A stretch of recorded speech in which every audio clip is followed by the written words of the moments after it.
So let's talk Titanfall 2. I want to give you guys a breakdown of my first impressions of the video game. I have a more in-depth review coming here in about a week after Tech Test 2 happens on the 26th through the 28th of this month. And I want to break it down, get you guys as best prepared as you can for the game, what to expect. And we have limited information because this build that we're currently playing right now during these test weekends is an outdated build. This is way pre-alpha. This is from, I believe, back in June. Many of the bugs, crashes, and errors that we're running into right now have probably already been addressed and fixed, and this is just kind of an opportunity for us to test the game out while trying our hardest to find any problems wrong with it. That's basically what this whole thing was designed to do. Not necessarily like your traditional demos that you're used to from other betas. This is more like break shit if you can and report it back to us. If you do well, we'll give you a lollipop, minus the lollipop.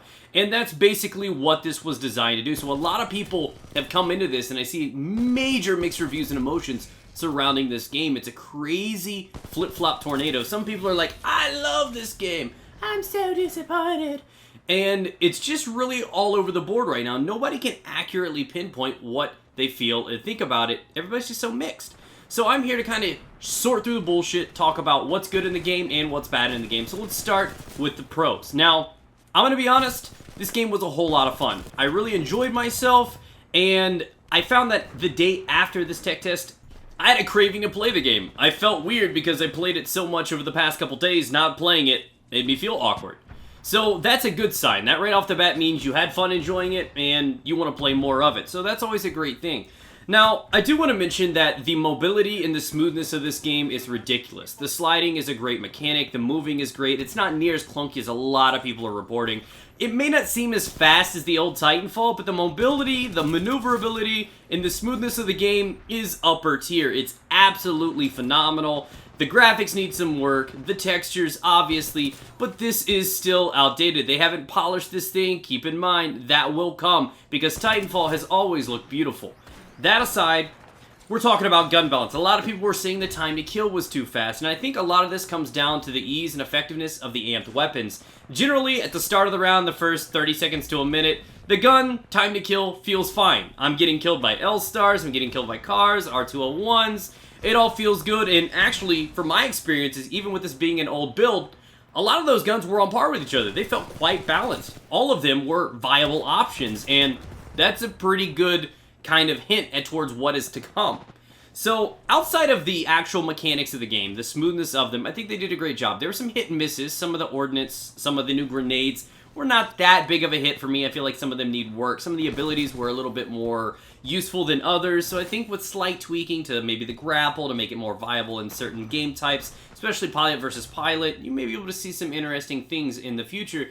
But for what we got with this just sneak peek preview of the game, I thoroughly enjoyed it, but I did have quite a few concerns, one of which is the major ease of locating the spawns. The reason they do this is to set up areas and hotspots for you to fight. They're basically creating a genuine traffic flow. So as long as we know this person is in this location, this group is spawning in this location, meet in the middle and make a baby. An epic fight baby. And that is what they're wanting to do. And this migrates you around the map. I remember playing on Homestead, and sometimes the spawns would be overlapping. Shut up, phone.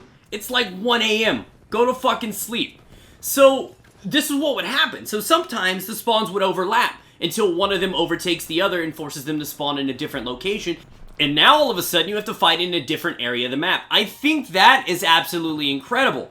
But we rewind and start talking about how strong amped weapons were in this game. So everything is kind of like a snowball effect. The people that perform well and start beast moding are going to be able to earn those amped and just go nuts on other people. It's a major advantage, and if you just have a couple of bad players on your team that are allowing the other more talented people on the other team to farm, they can build up pretty strong. We've seen many things like this happen with that snowball effect in something like Call of Duty, where they build up those kill streaks, and some of them are just lethal, and they just decimate you guys. The same thing happens here, but it gets to the point where if one guy has the same identical weapon as you, but his is amped, you're losing that gunfight. Not necessarily because he's more talented, but because his are on roids, and they're just going to trample over you. And that's something that I noticed, and even if it's no fault of your own, even if you're not contributing to feeding them kills, if they're able to prey on a few weak people, they can just completely steamroll your team. And I noticed this. A lot of fights at the very start will be neck and neck, 10 and 10, 20 and 20. Then they just sweep you guys over, gain some momentum, put you in a spawn trap, get those amped weapons, and the end score will be like 130.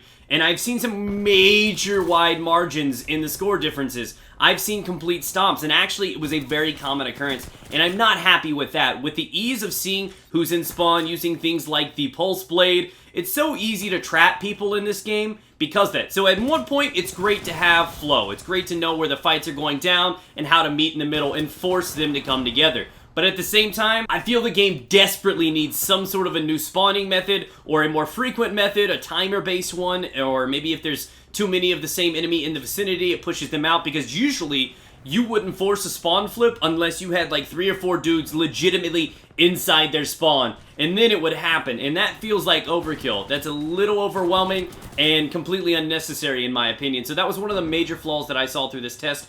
Number 2 on my list about things that I'm a little mad about is the R201 is incredible.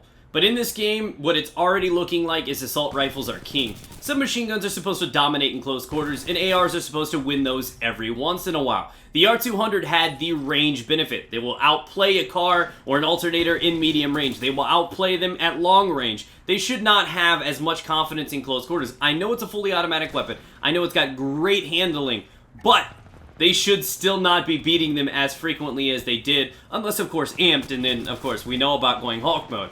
That aside, that's one other thing I think they need to tweak. They've gotten really close to weapon balance, which I'm really proud of and happy with, knowing that this is an old build and they're that close to it already. A little bit of tweak, and they can have a really nice harmony across SMGs, and of course, the assault rifles or carbines in this case. Now, one other thing I want to compliment them on is I like some of the mechanics they've added in, especially the new melee system. Incredible, by the way. I hated the melee system in the original Titanfall. Titanfall 2 has definitely stepped up its game. It's a lot of fun. I love just punching dudes to the back of the throat, going ahead, kicking them. It's such a blast. And my big favorite, I love just getting a charge, running, sliding, and then leading with an uppercut. It is so rewarding when you get those. So they've done a really good job at overhauling the melee system.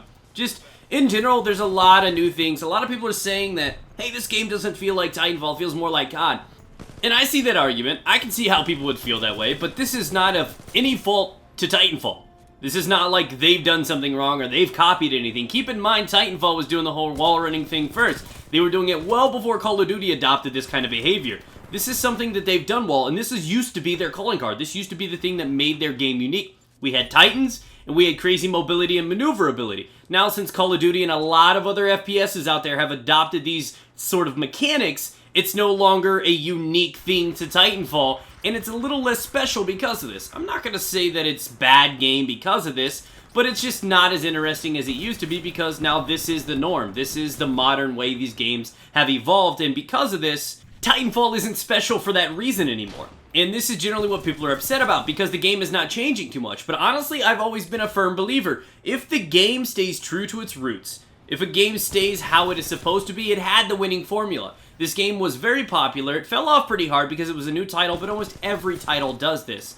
And because of that, it needs to stick to what it is. Imagine if Battlefield stuck to what Battlefield was back in BC2, or if Call of Duty stuck to what it had going on the first few years. We had COD, Modern Warfare 2, great games, and then it just started to trickle off and turn into an entirely different game. They changed their formula altogether, and I think a lot of people are wanting Titanfall to change into something it's not, and I like it for what it is. This is what Titanfall is, and just because a lot of other games are now a lot like Titanfall doesn't make this one any less valuable. So my first impressions were positive overall. There's a few things they need to work out, but me knowing and acknowledging that this is an old, dated version, one that they have actually disclosed that there are going to be issues with, I'm happy with where they're at right now. I can't wait to see what the future brings. Maybe there'll be a beta in September. I highly doubt it. This may be the last chance for us to play this game before the full release on October 28th, and I can't wait to get my hands on it, to be honest. So if you guys are curious about the future of this game, want to know if it's worth purchasing or picking up, be sure to subscribe. I'll keep you in the loop for anything you need to know about Titanfall 2. Take care, guys.